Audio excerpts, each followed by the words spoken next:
Ya, gaya hidup tinggi kerap jadi pemicu seseorang rela habis-habisan atau melakukan daya upaya apapun agar tak ketinggalan tren. Lalu, kala gaya hidup tinggi sudah tercapai, memamerkannya di jagat maya jadi pencapaian, seolah-olah hidup dalam kesempurnaan.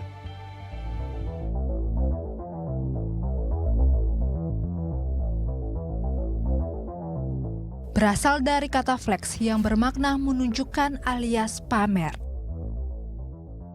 Sebelum riuh di medsos, istilah ini berkembang di dunia ekonomi sebagai perilaku untuk menunjukkan dengan tujuan marketing dan investasi. Seiring semarak dunia maya, flexing tumbuh jadi perilaku individu-individu. Pamer harta semata demi eksistensi dan pengakuan. Juga derasnya informasi dari para selebriti sosial media menguatkan dorongan seseorang untuk flexing. Lalu, apa yang mendasari seorang flexing? Dalam psikologi, pamer merupakan bentuk narsisme. Faktor pendorongnya termasuk perasaan insecure. Tapi biasanya orang-orang yang melakukan hal-hal yang bersifat narsisme atau narsistik kayak gitu, itu didasari oleh yang pertama mungkin self-esteem-nya terlalu tinggi nih. Self-esteem itu atau nilai dirinya terlalu tinggi sehingga dia ingin menunjukkan itu kepada orang lain. Atau kemungkinan yang kedua adalah adanya orang-orang yang memang cenderung self-esteem-nya terlalu rendah. Sehingga jadi kebalikannya nih, self-esteem-nya terlalu rendah sehingga dia menutupi self-esteem yang rendah itu dengan memamerkan hal yang dia bisa pamerkan ke orang lain dengan melakukan hal tersebut.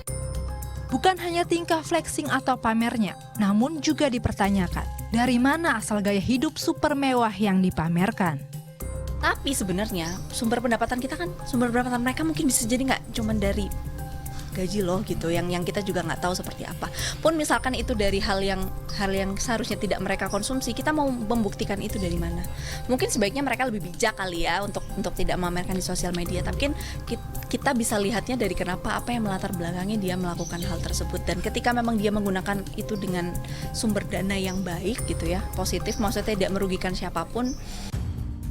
Tak hanya warga biasa, tapi belakangan abdi negara juga tak segan menunjukkan aksi pamernya. Flexing dalam takaran yang masuk akal masih bisa diterima. Namun, jika sudah memicu seseorang berbuat kejahatan, maka bentuk narsistik ini harus dihentikan. Tim Liputan melaporkan untuk NET.